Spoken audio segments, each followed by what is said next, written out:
J'aimerais qu'on puisse les applaudir. Merci du fond du cœur. Et puis je vais laisser la place à Gabriel. C'est encore un autre moment d'émotion. Ce matin, je suis bouleversé, Suzanne. Mais voilà, c'est vraiment un honneur, un privilège de vous accueillir les deux en même temps. C'est incroyable, Gabi. Sois béni. Merci, Louis. Donc, je demande aux infirmières si vous voyez du rouge apparaître, s'il vous plaît. Dites-moi vite avant que ce soit trop tard.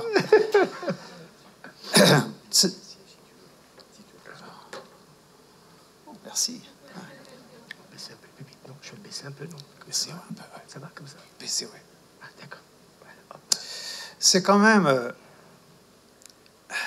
exceptionnellement rare de revenir 30 ans après pour parler à un groupe d'individus et à une église qui a joué un rôle tellement fondamental dans ma vie de chrétien. C'est là où tout a commencé et c'est fou. Et je parlais avec Andy, ma femme, hier, elle me dit, mais surtout, vas-y, ne change pas d'avis, va à Voiron, parce que c'est une occasion, c'est une opportunité extraordinaire de pouvoir revenir 30 ans après, pour vous dire à quel point ces années vécues ici, avant mon départ en Angleterre, ont été des années fondamentales. Alors il me faudrait des heures et des heures pour vous raconter tout ce que j'ai pu vivre, mais en essayant d'être constructif et puis vous raconter un petit peu ce que j'ai vécu et en faisant confiance au Saint-Esprit, en quelque sorte, ce que j'ai vécu, je pense que ça va aussi vous parler. Je suis dans la région parce que mon père est décédé, donc j'étais à ses obsèques. J'ai prêché, j'ai partagé, je vais à la Bible, aux obsèques de mon père. Et ça, c'est vraiment une expérience comme nulle autre. J'ai prêché des centaines de fois partout, mais là, prêcher aux obsèques de son père, c'est quelque chose de particulier. Et puis après, je suis revenu dans leur appartement, qui était bien entendu vide, et je suis resté 2 semaines à chercher la face de Dieu. Je suis allé me promener en montagne et à essayer de comprendre, Seigneur, qu'est-ce que tu veux pour cette saison qui vient maintenant?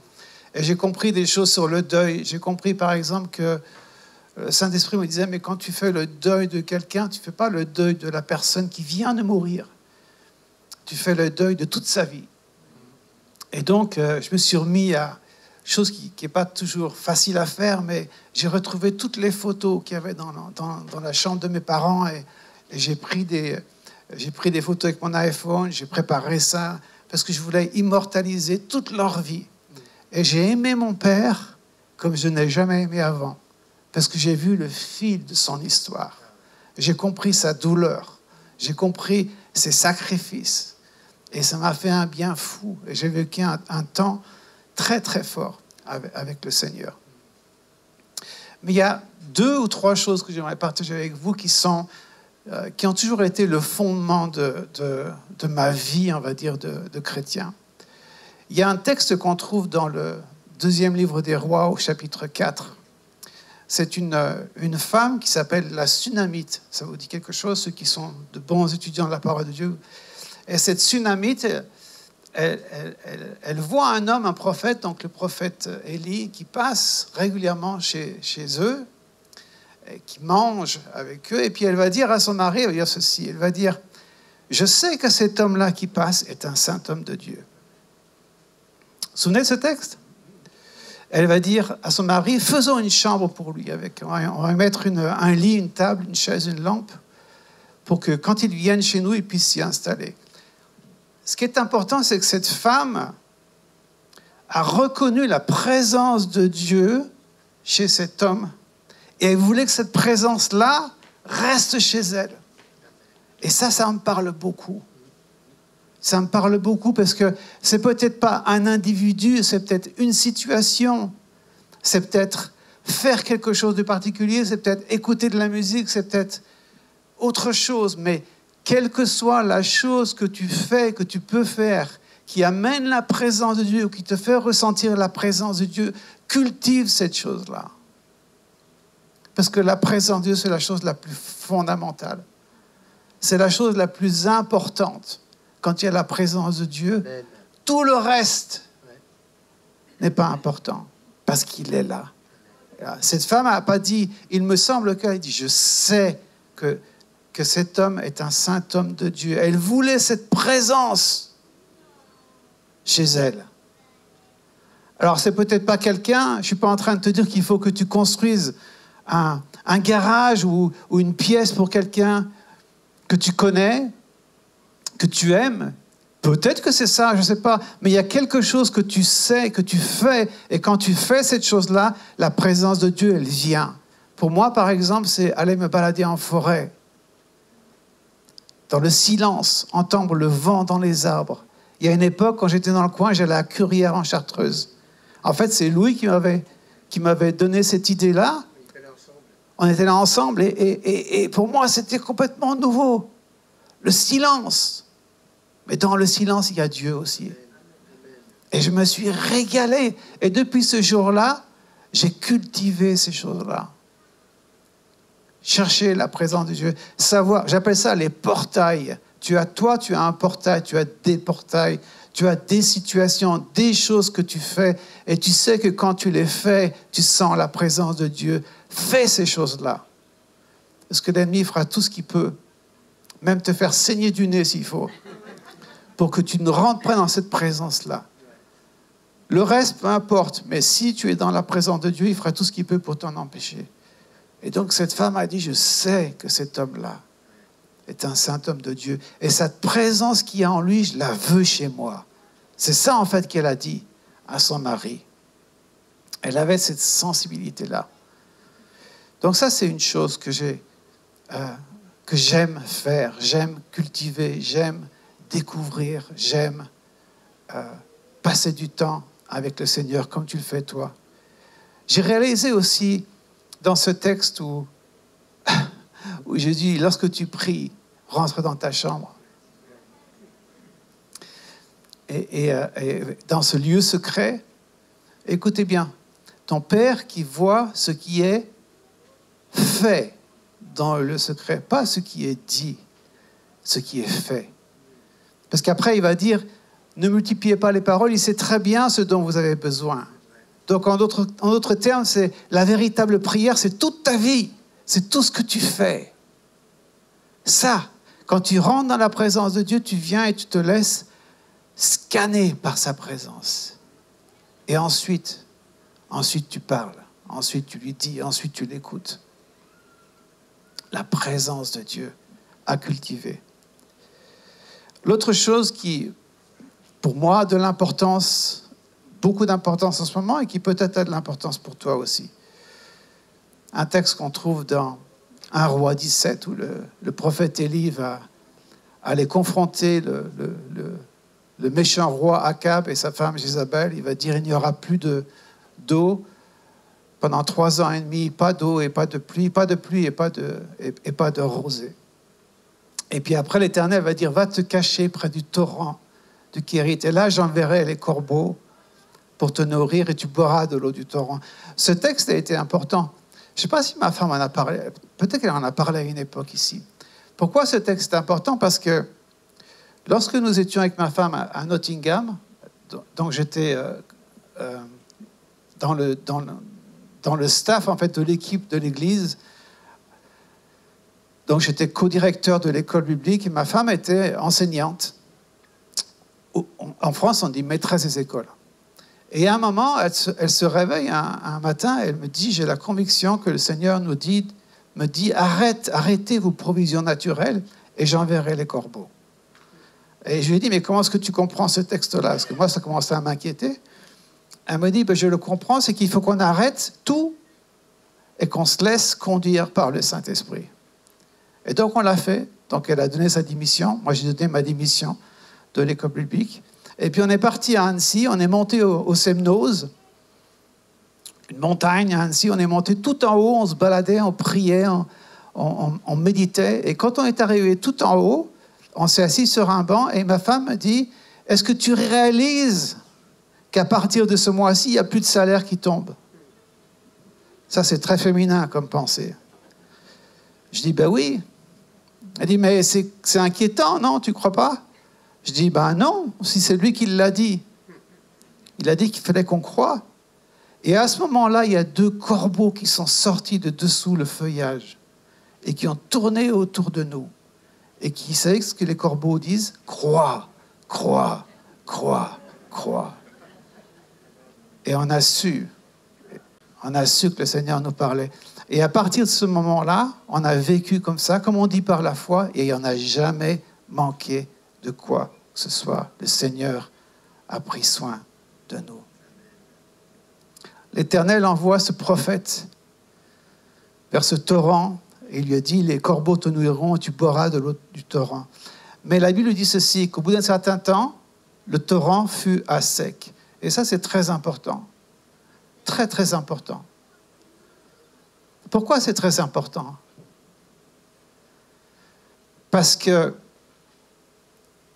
même lorsque c'est le Seigneur qui t'envoie quelque part, même si tu es dans la volonté de Dieu et qu'il t'envoie faire quelque chose dans un contexte particulier, un ministère particulier, un service particulier, il y a toujours un moment où le Seigneur veut te faire avancer, où il veut te faire bouger, où il veut t'élever, il veut te faire monter d'un cran, il veut te faire comprendre quelque chose de plus grand. Et il assèche le torrent. Donc c'est un torrent qui s'assèche n'est pas quelque chose de négatif. Un torrent qui s'assèche est la promesse de quelque chose de nouveau, de quelque chose de neuf, de quelque chose de positif. Moi, je l'ai connu maintes fois dans ma vie. Et je me suis lamenté. Je dis, mais Seigneur, pourtant, c'est toi qui nous as envoyés là. Et je suis resté des mois et des mois à jeûner, à prier, à intercéder, à menacer ce ruisseau qui ne coulait plus.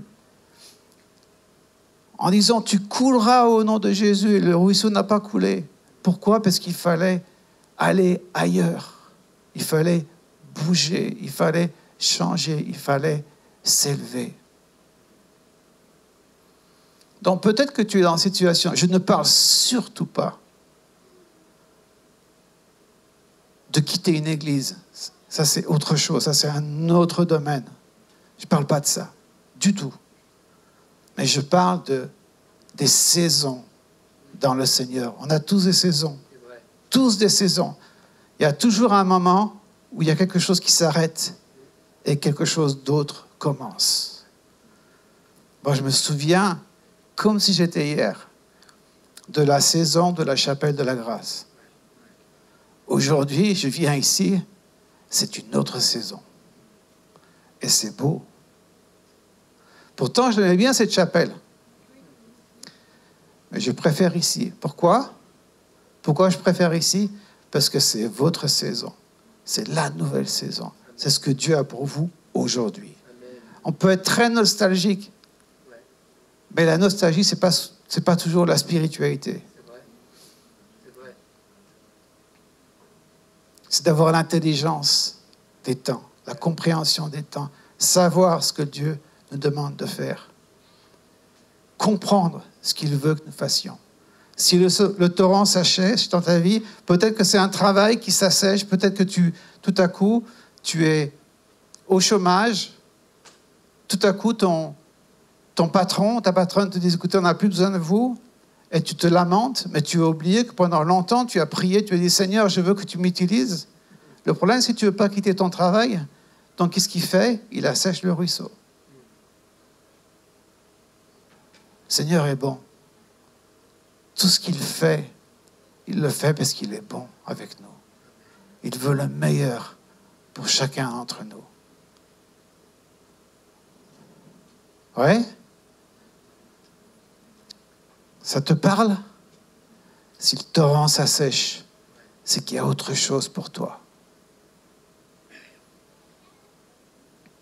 Après, il va dire à ce prophète, va maintenant à Sarepta, et là, j'ai ordonné à une veuve de te nourrir. Alors, ceux qui connaissent bien ce texte vont réaliser une chose, c'est que lorsque Élie, le prophète, va et trouve cette veuve et qui commence à lui parler d'apporter un petit peu d'eau en pleine sécheresse, c'était un petit peu dur quand même. Et après, il lui dit, apporte-moi un petit peu de pain. La veuve ne savait rien du tout. Donc on aurait pu penser que le prophète s'est trompé de veuve. Non, il ne s'est pas trompé de veuve. Le prophète avait compris quelque chose, c'est que Dieu parlait, mais qu'il parlait au travers de lui. Et c'est ce prophète qui dit à la veuve, apporte-moi du pain. Et ça, c'était la parole de Dieu pour cette femme. Dieu parlait à cette femme au travers de ce prophète. C'était une dimension supplémentaire. Donc ça, c'est important. Important. De rester dans la connaissance, dans l'intelligence des temps. Vous savez, une chose que j'admire en vous suivant un petit peu de loin, c'est que vous n'êtes pas tombé dans le panneau des réseaux sociaux. J'ai au moins 2 amis que j'aime beaucoup qui sont dans des grandes difficultés maintenant. Pourquoi? Parce qu'ils ont, pré- et post-Covid, ils ont tout mis en ligne. Tout leur culte, tout ce qui se passait pendant le culte, tout était en ligne. Et le problème, c'est qu'il y a certaines choses, il y a un certain langage, certaines formes que les gens ne peuvent pas comprendre. Ils ne peuvent pas comprendre parce qu'ils sont compris uniquement par ceux qui sont initiés. Et ces gens-là se retrouvent dans une grande difficulté maintenant, avec les autorités de la ville, simplement parce qu'ils prêchent la Bible. Mais ils l'ont fait avec pas suffisamment, on va dire, de prudence, de sagesse. Et c'est ce que j'ai apprécié chez vous. C'est que vous êtes invisible, mais visible. Invisible pour ceux qui pourraient vous faire du mal et visible pour ceux qui ont besoin de ce que vous avez. Et ça, c'est très fort. C'est très fort parce que c'est une grosse pression. Moi, je le vois.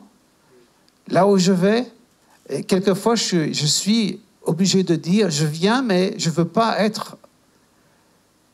Ne me mettez pas sur Facebook, ne faites pas d'annonces, parce que je ne veux pas que les gens utilisent ce qui pourrait être fait, ce qui pourrait être dit. Non pas que j'ai quoi que ce soit à cacher, mais je pense qu'il y a une certaine forme, il y a une certaine stratégie du Saint-Esprit. C'est un peu comme l'histoire de Gédéon, il y a la torche, quelquefois, il faut qu'elle soit cachée dans la jarre. Tout le monde n'a pas droit à cette révélation-là, seuls ceux qui sont initiés. La dernière chose que j'aimerais partager avec vous, c'est quelque chose qui m'a beaucoup travaillé ces dernières années, en faisant un petit peu le récapitulatif de ce qu'a été ma vie, la vie de ma famille, de mes parents, etc. J'ai réalisé une chose, c'est que quelquefois, on est dans une culture, une éducation dont on a beaucoup de mal à se débarrasser. Parce qu'on a toujours grandi comme ça, parce qu'on a toujours fait comme ça. Et ça me faisait penser à l'histoire du peuple d'Israël en Égypte. Essayez d'imaginer comment l'Éternel a fait pour faire sortir ce peuple qui a connu 20 siècles environ, 20 générations, d'esclavage. Ces gens-là étaient esclaves d'une génération après une génération, d'une génération après une génération. C'est la raison pour laquelle on les voit, même lorsqu'ils sont libérés, ils vont encore se plaindre. Ils vont dire, c'est rigolo. Je lisais l'autre jour, c'est rigolo.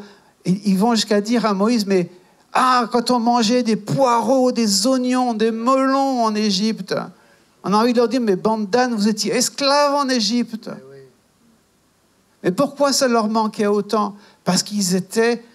Dans leur tête, ils avaient un schéma de pensée, une façon de penser.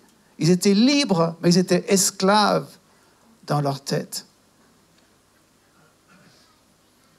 Et comment est-ce que l'Éternel a fait pour faire que ce peuple quitte l'Égypte? Alors on pense, oui, il a fait des grands miracles, il a fait des grandes choses, oui, mais fondamentalement, ce n'est pas ça qui a changé le cœur des gens. Il a fallu que l'Éternel fasse quelque chose pour pour que Pharaon ait la haine de ce peuple, et pour que le peuple en ait complètement marre de l'Égypte.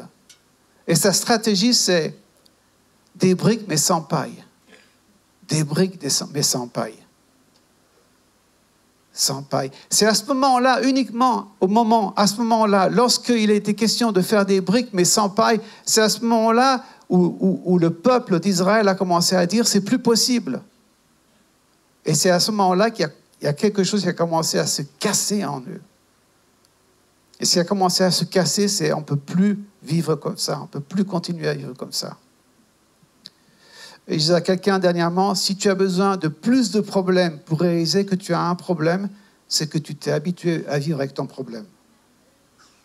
Je répète, si tu as besoin de plus de problèmes pour réaliser que tu as un problème, c'est que tu t'es habitué à vivre avec ton problème. Quelquefois, on est tellement habitué à vivre une vie, on est tellement dans la culture d'une vie qu'il faut que quelque chose se casse, que quelque chose se brise, que quelque chose change pour que tout à coup on se dise c'est plus possible. Et les générations d'aujourd'hui, ceux qui sont encore en Égypte aujourd'hui, qui ne connaissent pas le Seigneur, ils sont dans un système de pensée, ils sont dans une façon de vivre, ils ont des schémas qui sont différents des nôtres. Et on a besoin de prier pour que l'Éternel se révèle à eux d'une façon particulière. Mais il va falloir qu'on pense différemment aussi, nous. Comme les Anglais disent, il va falloir qu'on pense en dehors de la boîte. Nous, ce qu'on a connu, c'était pour notre saison. Eux, ce qu'ils ont besoin de connaître, c'est pour leur saison. Il n'y a toujours pas de rouge, ça va? Invraisemblable, cette histoire-là. Saigner avant de prêcher, mais...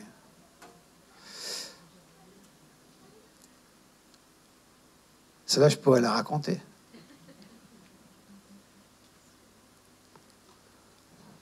Il y avait un malade dans l'évangile de Jean, au chapitre 5. Pendant 38 ans, il était malade, près d'une piscine qu'on appelait la piscine de Bethesda. Et là, même si ce n'est pas sur toutes les traductions de la Bible, mais il est dit que certaines traductions disent que là venait, périodiquement, un ange venait brasser l'eau et le premier qui se jetait dans l'eau était guéri. Et Jésus vient, et Jésus qui connaît toutes choses, il voit ce malade et il savait très très bien pourquoi il était là, et depuis combien de temps il était là, et il lui pose une question invraisemblable. Est-ce que tu veux être guéri? Comment se fait-il qu'il lui pose la question, est-ce que tu veux être guéri? Vous savez pourquoi? Parce qu'après 38 ans, on finit par s'habituer à son problème. Parce qu'après 38 ans, on crée des mécanismes pour pouvoir survivre.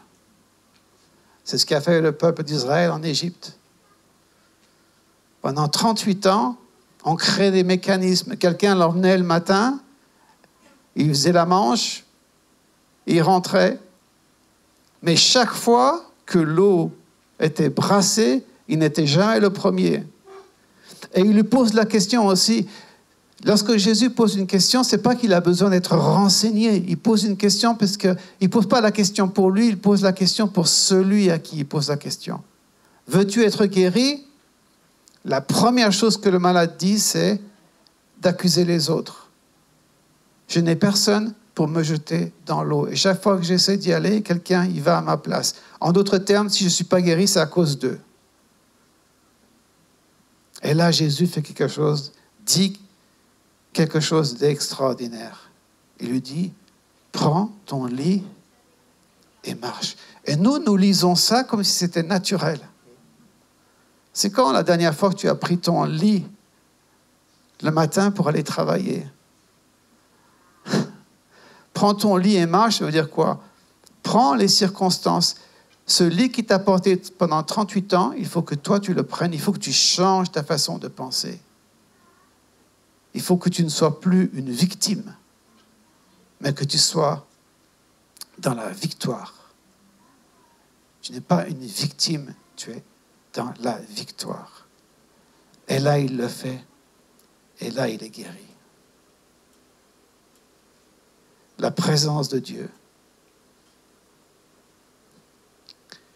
La saison dans laquelle tu te trouves. Donc la présence, l'intelligence, la culture dans laquelle tu es. Est-ce qu'elle est permanente, cette culture, ou est-ce qu'elle change? Et enfin, est-ce que tu veux être guéri? Est-ce que tu veux changer? Est-ce que tu veux avancer? C'est fou parce que moi je me rappelle, c'est le fait de venir ici. Je me rappelle mes premiers pas de chrétien. On a l'impression qu'on fait des pas de géant au début, non?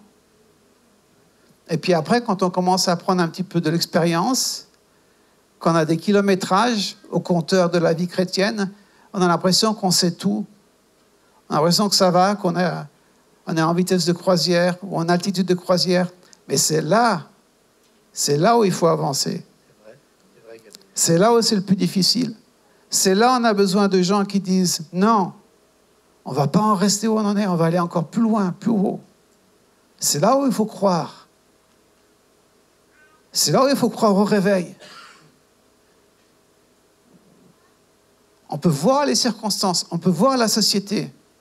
Mais pour ceux qui ont réfléchi un petit peu et qui ont lu un petit peu, vous savez très bien que les réveils, en tout cas en Angleterre, les 7 réveils majeurs qu'il y a eu en Angleterre sont arrivés au moment où la société était dans un état lamentable. Lamentable. Bien pire que notre société aujourd'hui. Donc ne pensez pas que le réveil est intimidé par l'état de la société. Ne pensez pas que le bras de l'Éternel est trop court pour secouer ces sociétés.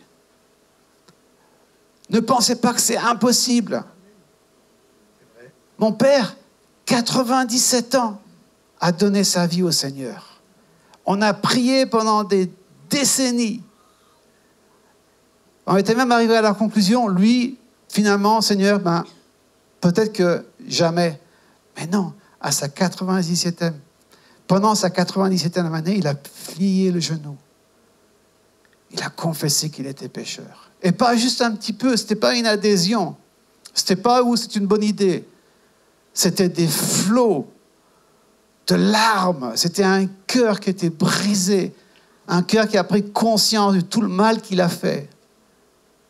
Et il a dit, Seigneur, Seigneur, pardonne-moi. Perdóname en espagnol. Perdóname. En pleurant, à 97 ans. C'est jamais trop tard. Jamais trop tard. Moi, je crois au réveil. Je ne sais pas si on le verra, mais j'y crois. Et même si on ne le voit pas, on continuera à prier. Nos enfants le verront.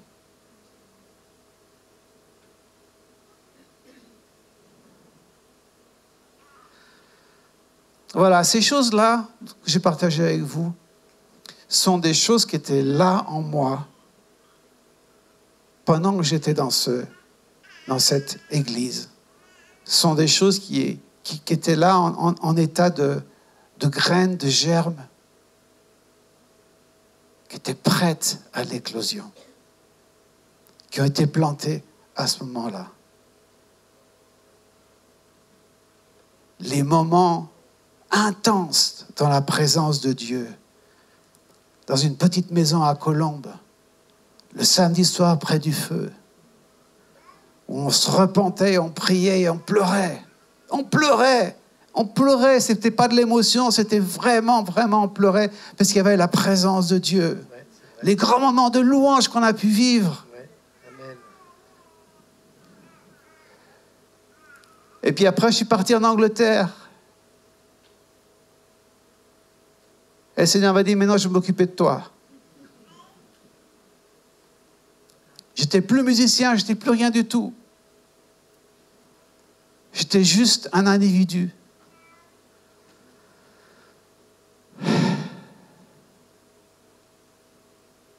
qu'est-ce que c'était bon. Qu'est-ce que c'était bon. Donc, sois encouragé, mon ami. Si tu es à la fin d'une saison, si ton ruisseau s'est asséché, ne prends pas ça comme quelque chose de mauvais. Prends ça comme quelque chose de bon. C'est parce que le Seigneur a quelque chose de meilleur pour toi. Mais cultive la présence de Dieu. Apprends à reconnaître tes portails, les portails de la présence de Dieu. Apprends à reconnaître les choses qui font que lorsque tu les pratiques, lorsque tu les fais, tu ne sais pas pourquoi et ça ne passe pas par la raison, ça ne passe pas par la tête, ça passe par le cœur, ça passe par l'âme. Quand tu fais ces choses-là, tu sens la présence de Dieu et tu n'as envie que d'une chose, c'est de sauter de joie. Fais ces choses-là. Pratique-les. Quelles qu'elles soient.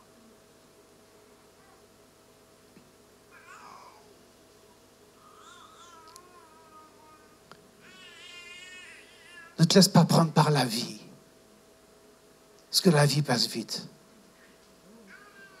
La vie passe vite. Mon papa, à 97 ans, disait, mais je suis encore jeune. Il disait, papa, j'ai une mauvaise nouvelle pour toi et j'ai une bonne nouvelle pour toi. La mauvaise nouvelle, c'est que non, tu n'es plus jeune. Et la bonne nouvelle, c'est que la vie qui est après, c'est la vraie vie.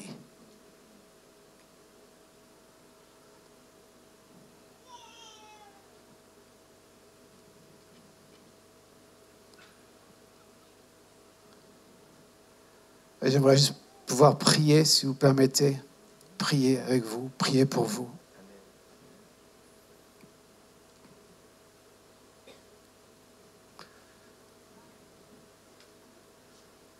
Moi, mon rôle est extrêmement facile, en fait.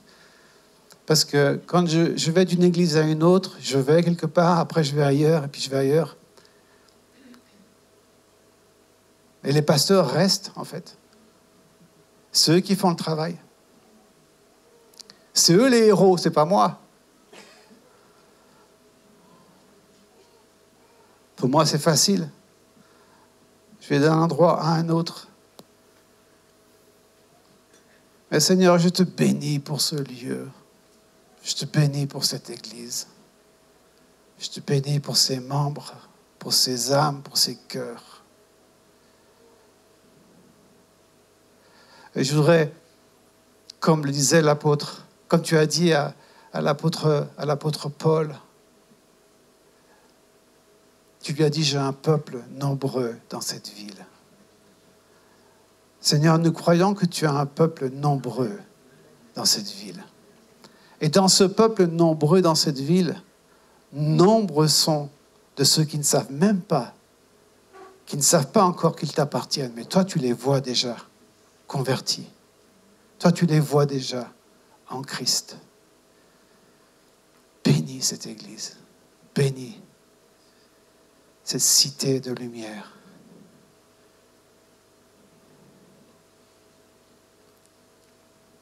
Bénis ce lieu construit au sommet de la colline que rien ne peut cacher. Pour ceux qui seraient là, près d'un torrent sec, donne-leur, Seigneur, le courage d'avancer, de laisser de côté même des années qui ont été prospères, des années de bénédiction, pour aller vers des choses qui sont encore plus grandes.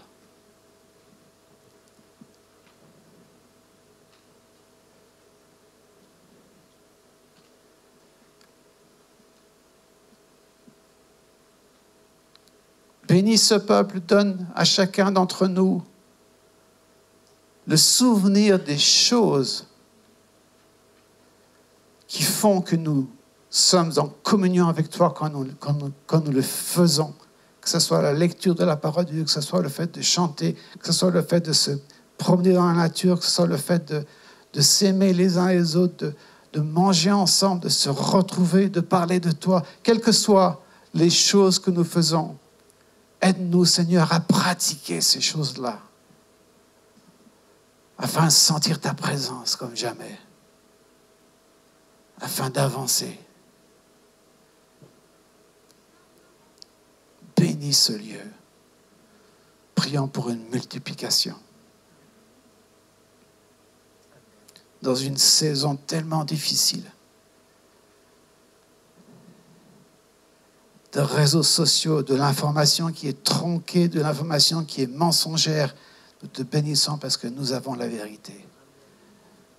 Et que nous ne la cachons pas, cette vérité-là.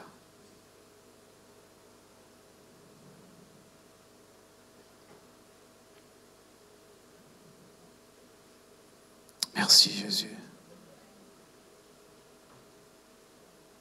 Merci pour ce que tu as pour nous. Pour les lendemains que nous ne connaissons pas, mais que toi que tu connais, pour la confiance que nous avons en toi. Aide-nous à nous aiguiser les uns les autres. Aide-nous à aller plus loin. Aide-nous, Seigneur, à ne pas nous contenter de ce que nous avons aujourd'hui, mais d'aller chercher ce que tu nous promets.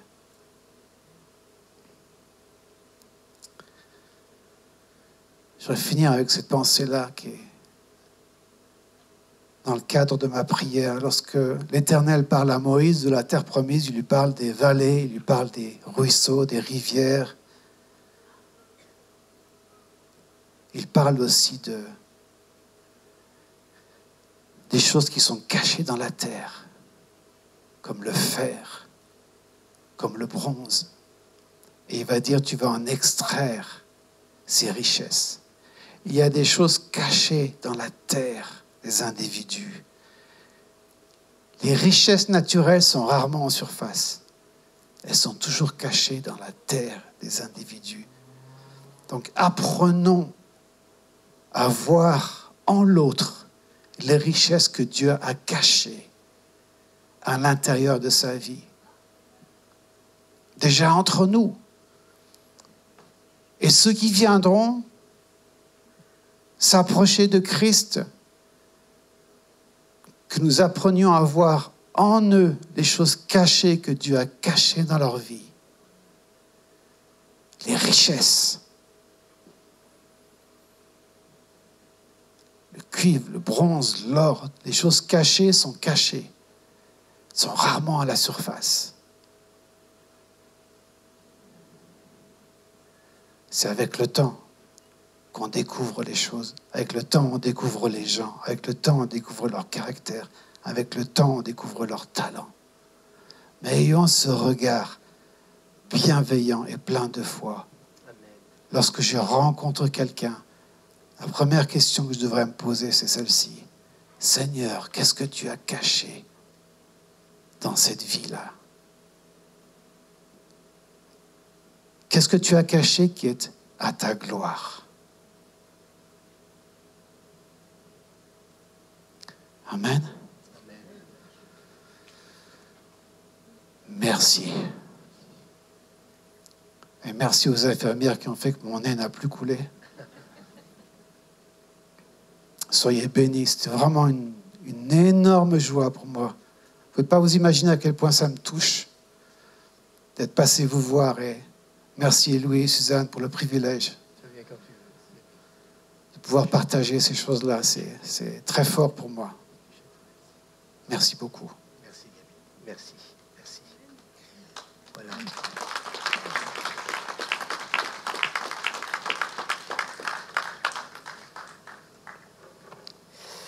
Amen. C'était très riche ce que tu nous as partagé, Gabriel. C'est le fruit de cette communion avec Dieu, en fin de compte.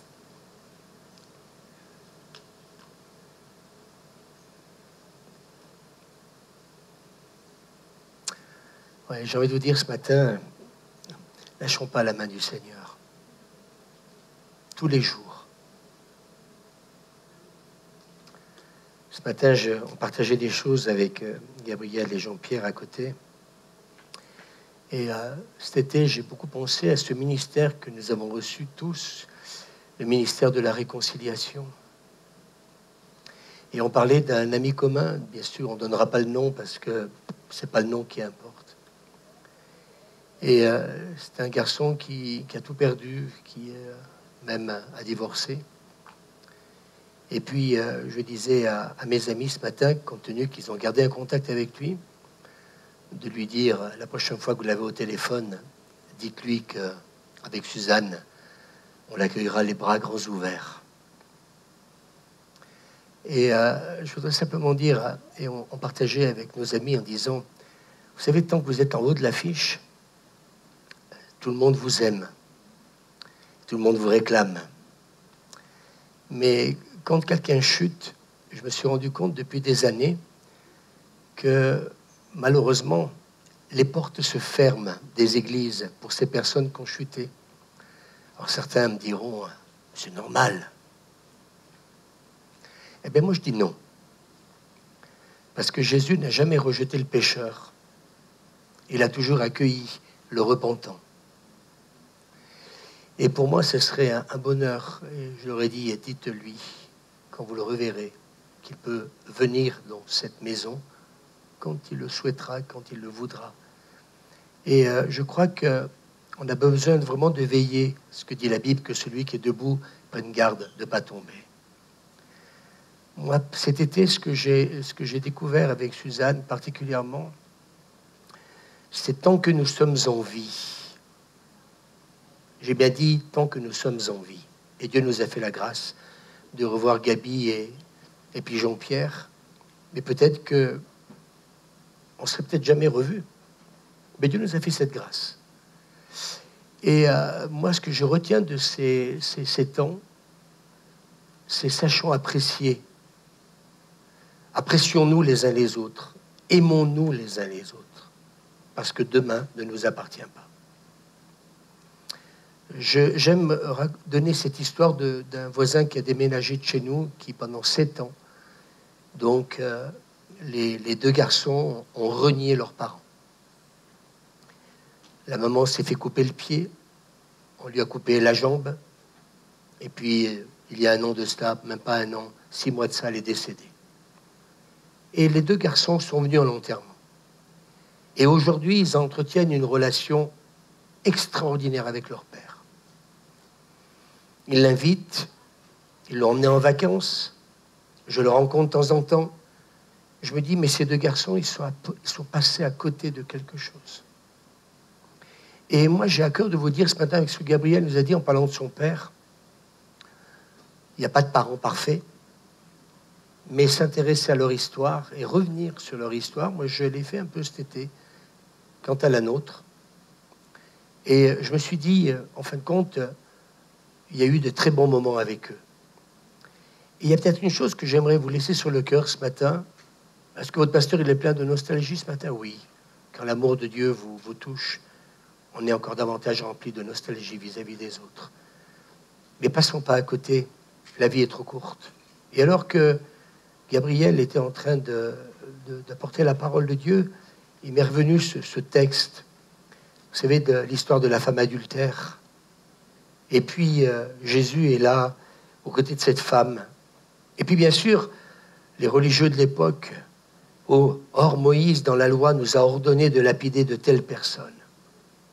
Bien sûr que Jésus le sait. Bien sûr qu'il le sait. Mais il ne va pas tout de suite leur répondre. Et j'aime ce temps d'arrêt qu'il marque. Mais, quand il va ouvrir la bouche, il va dire quelque chose qui est tellement important. Que celui de vous qui est sans péché lui jette la première pierre. Et là, d'un seul coup, comme par hasard, il n'y a plus personne. Et moi, ça m'a fait réfléchir cet été. J'ai pensé à tous ces textes bibliques qui m'ont beaucoup parlé. Et je disais ce matin à nos amis, dans le livre donc de ce que dit saint Paul aux Romains, « Ô homme, qui que tu sois, toi qui juges, tu es donc inexcusable, car en jugeant les autres, tu te condamnes toi-même, parce que toi qui juges, tu fais les mêmes choses. » Et je me suis dit, en fin de compte, cet été, c'est bien beau de dire oh, la louange, il faut faire de la louange, il faut adorer. Eh bien, moi, je me suis rendu compte, et je vous en parlerai dimanche prochain, je n'aime plus le même regard sur ces choses-là. Je disais à l'église de Gap, c'est être ou ne pas être. Pour moi, le plus important, écoutez bien ce que je veux dire, que tu aies un ministère national, international ou pas, que tu exerces quelque chose dans l'église, pour moi, la pire chose qui puisse arriver, c'est de perdre notre communion avec Dieu. Et cet été, le Seigneur m'a parlé en me disant, tu sais, Louis, je sais que tu n'es pas parfait, mais il y a une chose qui est le plus important pour moi, c'est ne perds pas ta communion et ta relation avec moi. Et c'est pour cette raison qu'on a décidé, hein, Suzanne, ensemble, eh bien, de veiller à ne pas perdre cette communion avec Dieu pendant ces vacances. Et je crois que, en fin de compte, on pourrait peut-être arrêter le ministère. Mais le plus important et le plus grave qui pourrait nous arriver, c'est de perdre notre communion avec Dieu. Et moi, aujourd'hui, je reviens de ces vacances en me disant, je vais tout faire, et Gabriel, tu as eu raison, de prendre ces 15 jours. Et je crois que des fois, eh bien, le temps qui nous est imparti, sachons bien l'utiliser. Et en fin de compte, c'est ce qui nous est dit dans la parole de Dieu, eh bien, à tes résolutions répondra le succès. Je crois qu'il nous faut être des hommes et des femmes résolus. Mais résolus dans le bon sens. Moi, ce que j'aimerais vous dire, c'est que si l'amour de Dieu ne me touche pas, je ne pourrai pas vous aimer. Si je perds cette communion avec Dieu, je ne pourrai pas vous supporter. Ah, le pasteur qui dit qu'il faut qu'il les supporte, je suis en train de vous dire, s'il n'y a pas l'amour de Dieu, on va supporter personne. On va aimer personne. Et ces témoignages qui m'ont été donnés cet été par des personnes que nous avons rencontrées, avec qui nous avons conseillé, on a passé du temps, je me suis rendu compte qu'en fin de compte, que oui, la vie est trop courte pour passer à côté. Et quand Gabriel, tout à l'heure, parlait de cette nouvelle saison, moi, je crois que notre Église est déjà rentrée, hein, Suzanne, dans une nouvelle saison. Et je crois que véritablement, dans cette nouvelle saison, c'est qu'est-ce qu'on va y mettre dedans? Un programme? J'ai pas envie de programme. Qu'est-ce qu'on va mettre dedans? On va essayer d'être encore mieux dans la prédication, dans la louange, mieux dans l'intercession, dans les réunions de prière. J'ai plus envie de tout ça. J'ai envie, comme ce matin quand je suis arrivé ici, eh bien sentir cette présence et me dire, mais en fin de compte, je suis tellement bien avec toi, Seigneur. Je vais prêcher, je ne vais pas prêcher, ça n'a plus aucune importance. Cet été, on ne voulait rien faire. On nous a demandé de prêcher dans une église. On ne voulait rien faire. Et puis on nous a demandé de participer à un séminaire. Et la personne, l'organisateur m'a dit, heureusement que vous étiez là. Mais je n'avais pas envie. Et je peux vous assurer jusqu'à la dernière minute, j'ai même voulu dire à l'organisateur, écoute, s'il te plaît, moi, j'en ai pas envie.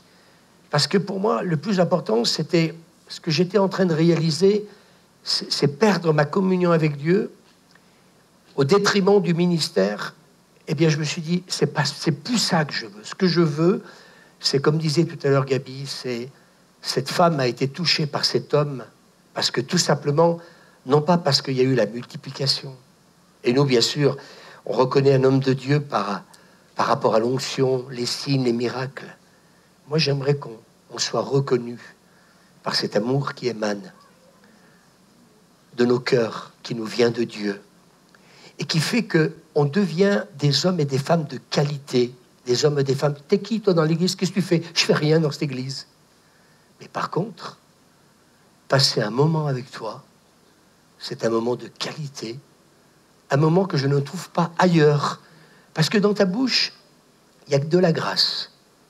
Dans ta bouche, eh bien, il y a ce ministère de la réconciliation. Dans ta bouche, il n'y a que ce désir d'arrêter de vouloir juger autrui, son prochain, son frère, sa sœur.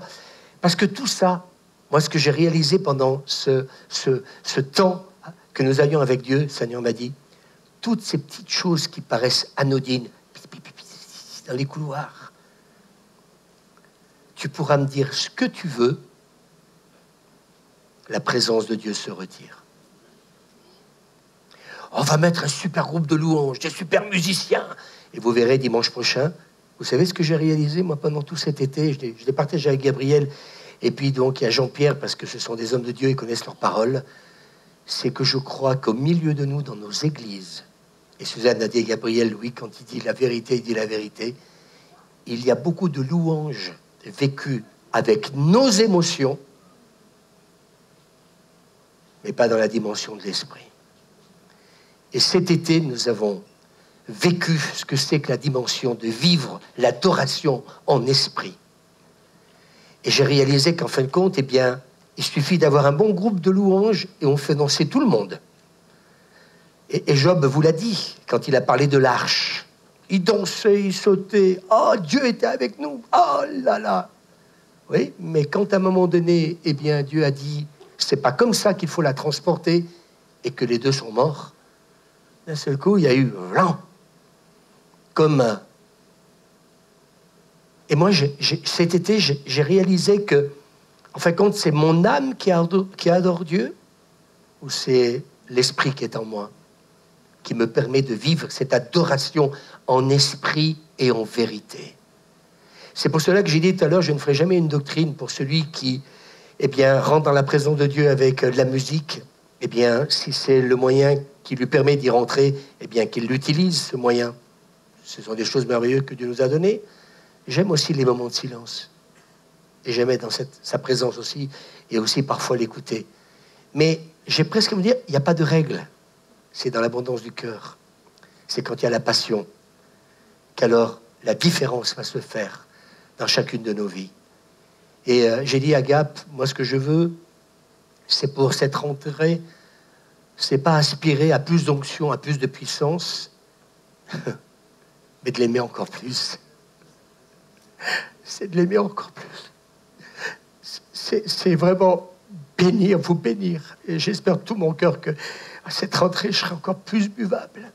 J'ai envie que vous puissiez être heureux dans cette église. J'ai envie que les gens que vous allez côtoyer vous disent « Mais tu as été une bénédiction pour moi. » Et cet été, Dieu nous a fait la grâce de rencontrer beaucoup de gens. Et à chaque fois, ces personnes nous ont bénis en disant « Merci pour vos conseils, merci pour votre écoute, merci pour votre amour. » Et c'était particulièrement, je sais que dans toutes les personnes qu'on a rencontrées, ça a été des moments extraordinaires. Oh, ce n'était pas le pasteur Louis Lombardo, ça on l'avait mis complètement de côté. Mais c'est savourer la présence de personnes qui, tout simplement, cherchent Dieu comme nous et qui, à cause de nos, je dirais, grâce à nos différences, réaliser qu'on peut s'enrichir les uns les autres, même si on n'est pas toujours d'accord au niveau de la doctrine, mais être dans le respect. J'ai respecté le cardinal Barbarin. J'ai respecté ces évêques qui étaient là présents. Je vais même vous choquer, on a même été à la messe parce qu'ils officiaient. Et j'aimerais vous dire une chose, on n'a pas regardé les statues, le reste, mais la présence de Dieu était là. Parce que tout simplement, il y avait des adorateurs dans ce lieu. Et des hommes et des femmes qui ont appris une chose, c'est à se respecter. Et ce qui a fait le succès de cette rencontre pendant 2 jours, c'est ce respect qu'il y a eu les uns vis-à-vis des autres. Ce matin, je veux terminer en rendant grâce à Dieu de nous avoir permis, Gabriel, Jean-Pierre, de nous revoir avant qu'un jour, on change d'étage. C'est des cadeaux de la vie. J'ai envie de vous dire ce matin avec Suzanne, aimez-nous comme nous sommes, parce que vous serez toujours déçus de votre mari, de votre femme, de vos enfants. Vous serez toujours déçus d'un frère, d'une sœur. Vous serez toujours déçus d'un ami. Mais j'aimerais vous dire, la perfection, elle existe là-haut. Mais si par contre Dieu nous permet d'être des fois en compagnie de personnes difficiles, c'est pour que notre caractère continue à changer. Ne quittez pas cette église, vous n'en trouverez pas une meilleure. Peut-être qu'on vous dira, il y a un pasteur là-bas, il est mieux. Peut-être qu'il l'est, mais il n'a pas encore atteint la perfection parce qu'elle sera là-haut. Mais par contre, ne passez pas à côté de l'amitié, ne passez pas à côté de la communion fraternelle. Ne vous privez pas de la présence de Dieu. J'ai appris ce temps où nous sommes partis, parce qu'on a tellement rencontré de monde et tellement aidé de monde, ce que c'est que sentir sa présence et ne plus la sentir. Écoutez-moi, regardez-moi 2 minutes. J'ai appris ça. Et je me suis rendu compte qu'à chaque fois que dans mon cœur, il n'y avait pas des bonnes pensées, qu'à chaque fois que dans mon cœur, mes attitudes n'étaient pas louables, la présence de Dieu commençait à s'en aller. Et dès que, à nouveau, la grâce revenait dans mon cœur, d'un seul coup, il y a eu un matin, on s'est tous retrouvés par terre. On a vécu une visitation du Saint-Esprit. On n'était pas en train de sauter, en train de danser, la musique à fond, il n'y avait rien de tout ça. Mais plus personne ne pouvait parler. Il était là. Et moi, ce que j'ai envie, dans cette rentrée-là, qu'il y ait beaucoup de musique ou pas, que ça danse, que ça saute ou pas, c'est plus ma priorité. C'est de la même manière que si vous sentez une fleur, une belle rose, vous ne savez pas les roses qu'on achète, on sent rien, une belle rose dans un beau jardin. J'aimerais vraiment que, quand on va se sentir les uns et les autres, on va dire, il sent bon. Et si ce n'est pas le cas, exhortez cette personne à lui dire, va chercher le Seigneur. Et quand nous allons aller chercher le Seigneur ensemble, à nouveau,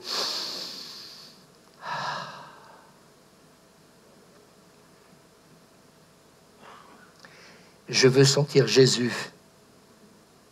Je veux sentir l'amour du Père. J'ai plus envie. Vous savez, tout cet été, on a beaucoup parlé de la louange et de l'adoration. Beaucoup font de la louange, beaucoup font de l'adoration. Et on s'imagine des fois que parce qu'on va faire de l'adoration, ça va changer les choses. On ne fait pas l'adoration. On est devant Dieu. Et quand tu es devant Dieu, t'es musicien, t'as envie de laisser ton instrument. T'as même plus envie de chanter. T'as envie que d'une chose. Et ça, peut-être que certains l'ont pas compris. T'as envie de faire plus qu'une chose, c'est... Oh, c'est midi, il faut rentrer à la maison. Hein. Qu'est-ce qu'il nous fait, le pasteur? Il se met à genoux alors qu'on devrait aller manger à la maison. C'est tout simplement, alors que je vous parle, je le sens. Il est là. J'ai pas envie de partir. J'ai pas envie de partir parce qu'il est là, puis parce que vous êtes là. Savourez la présence de Dieu. Savourez votre voisin. Permettez-vous, tiens, voilà, il y a Christian qui est en train de sentir sa femme. Mais savourez la présence des uns et des autres. Parce que, en savourant la présence de la personne qui est à côté de vous, vous êtes en train de savourer la personne dans ce qu'elle représente, mais aussi lui en toi. Et ça, mes amis, ça se sent tout de suite quand quelqu'un est plein de Dieu ou quand quelqu'un est... Il doit aller se faire opérer des amygdales. Je le dirais comme ça. Voilà, on vous le partagera ça dimanche prochain. Merci Gabriel, merci Jean-Pierre. J'espère que nos routes se recroiseront. Gabi, tu reviens quand tu veux. Vraiment. Hein? Et j'aimerais vous dire qu'on a tellement vécu des belles choses. Mais ce matin, quand on a terminé ce moment à côté, on se disait, malgré toutes celles et ceux qu'on a vus par la suite marcher à cloche-pied ou malheureusement vivre un certain nombre de choses difficiles, se dire que l'amour ne périt jamais. C'est ça l'amour de Dieu. Et qu'avec l'amour de Dieu, il va toujours permettre à quelqu'un de pécheur que nous sommes, de pouvoir recommencer une communion, une relation avec Dieu. Et cette femme adultère, elle a rencontré ce jour-là la bonne personne.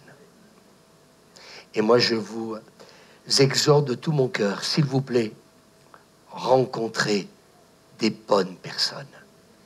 Et si vous avez besoin de vous réconcilier avec quelqu'un, n'attendez pas d'aller le pleurer un jour, dans une cérémonie, parce que ça sera trop tard. Et moi, j'ai pas envie de ça. J'ai envie de vivre pleinement ma vie avec chaque personne que Dieu nous fera la grâce de rencontrer et de pouvoir passer des moments comme le Christ savait passer ces moments avec les apôtres. Moi, je crois que même s'ils prenaient du temps pour les enseigner, mais je crois aussi qu'ils passaient des très bons moments dans l'amitié. C'est pour cette raison que Jésus dit, je vous appelle plus serviteurs, mais je vous appelle amis. Tu veux bénir les personnes qui sont à côté de toi? Dis-lui vraiment, je te bénis de la part du Seigneur. Et que ce qu'on a reçu ce matin de la part de nos amis, eh bien, sachons le cultiver comme on cultive un jardin.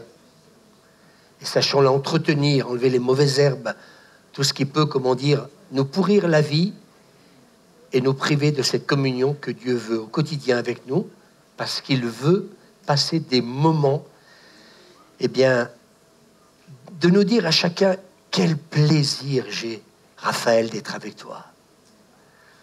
Laisse ton piano, laisse ta batterie, viens là. Laisse de côté ton appel, ton ministère. Viens simplement dans ma présence. Et le rejet va quitter ta vie. Tu vas arrêter de te dévaloriser parce que lui, il va te dire des choses que ton cœur a besoin d'entendre. Et ce que notre cœur a besoin d'entendre aujourd'hui dans une génération qui souffre du rejet, eh bien, c'est que elle va se savoir aimer. Et j'aimerais vous dire que n'oublions jamais la croix. Dieu a tant aimé le monde qu'il a donné son Fils unique. Que Dieu vous bénisse.